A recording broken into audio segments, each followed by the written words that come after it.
Do you like nasty little surprises when you open up the cottage? How about the nasty little surprise that any damage you have isn't covered? That's not good. But Larry Hoover can help you with that. Please help you prevent that situation. Larry, thanks for joining us to talk about cottage time. Um, what can people do to prevent this situation? Yeah, thanks for having me, Craig. Great question. It's cottage season and so on. So at this time, I ask everyone, who do you know who owns a cottage? I wanted to share with you a few of the common errors and mistakes that I've seen in cottage policies over my career. And I will say that of the different kinds of property that are insured, this is most commonly the number one type of property that has the most issues. So let's start off with the big one, water damage. And there's different kinds of water damage. Number one, I find that coverages are way too low. They do not cover you if there's certain kinds of water that damages your cottage. Number two, most policies do not cover the collapse of your roof from the weight of ice and snow. And most people do not know that. Number three, and this is a really good one. I've seen a few of these whereby policies show that the cottage is within 13 kilometers of a fire station. No, most are not. So people are open up to hearing claim denied. We're going to give you nothing. Number four, a lot of people are not insured because they've upgraded their place and they haven't told their insurance company. So if something bad happens, they could be out tens of thousands of dollars or even more because their insurance person didn't know. Another interesting one, contents inside the coverage, coverages in the cottage. They don't give you a lot of coverage for this sort of thing. Heard from a lady a few weeks ago. She's got a carpet that's worth $5,000 alone in her cottage. So she was grossly underinsured for everything else inside there as well too. Here's one that most people have never heard of. There's certain kinds of bunkies that are not accepted by insurance companies.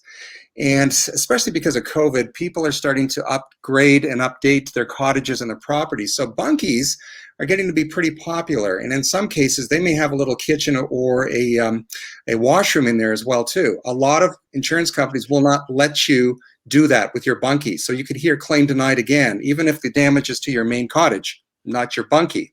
Another one, underinsured due to missing items. So have you been asked about your decks and your docks? Docks can cost tens of thousands of dollars, and same with decks as well too. Most insurance people do not ask the extensive questions that they should be about the cost of replacement for these things. And finally, probably the biggest one that could ruin your life is liability. What happens if you're sued? A lot of people like to really enjoy themselves on the waterfront. Alcohol and water, higher risk. And I see people grossly underinsured if you are sued. And I'm pretty confident if something really bad happens, you will be sued, and that can ruin the rest of your life. So these are some of the things that I see and I correct for cottage owners.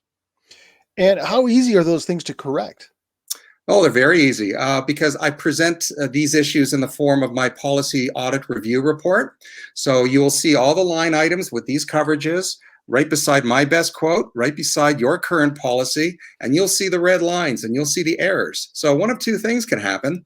You can go back and ask your insurance person if these coverages are offered with your cottage policy. Chances are the answer is no.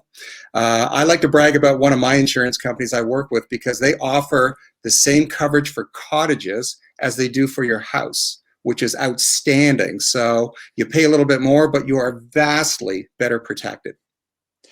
Yeah, as you know, we've talked in the past. You said people are all there. Seems their sole motivator is to get their insurance as low as possible, but you know, there's no replacement cost on those precious things that you've lost, or the price you're going to pay to replace them if you have to. Absolutely. And it's kind of like critical illness insurance. If somebody's diagnosed with cancer, unfortunately, for example, you can't turn the clock back and say, oh no, now I want that critical illness policy from my financial advisor. Same here, you can't do it. Larry, how do people get a hold of you? Well, there's a couple of ways, Craig. My cell number is listed there in front of you. That is my personal cell. Another way I stand out, most of my competitors will not reveal that.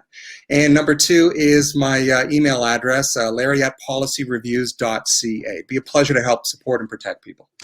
Larry, thank you for giving us some insight into the problems people can have, you know, at the cottage. I think it's going to surprise a lot of people, and it's a surprisingly easy fix. Thanks so much for your time. My pleasure, Craig. Let's wake some folks up.